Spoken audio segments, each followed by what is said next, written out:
Assalomu alaykum obunachilar. Mana yana bitta Andijon viloyatidagi obyektimiz bitta.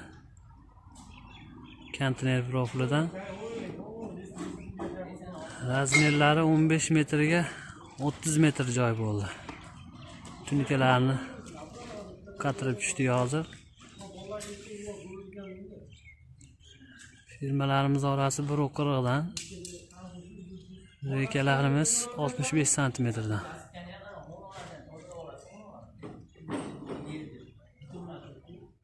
Noldan stoykalari bilan ko'tarib berdik.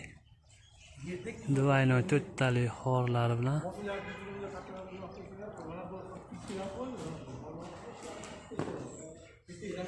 Mashina ustaxonasi bo'ladigan bu joyimiz.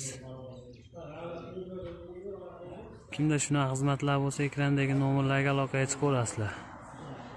Xizmatlarimiz butun O'zbekiston bo'ylab.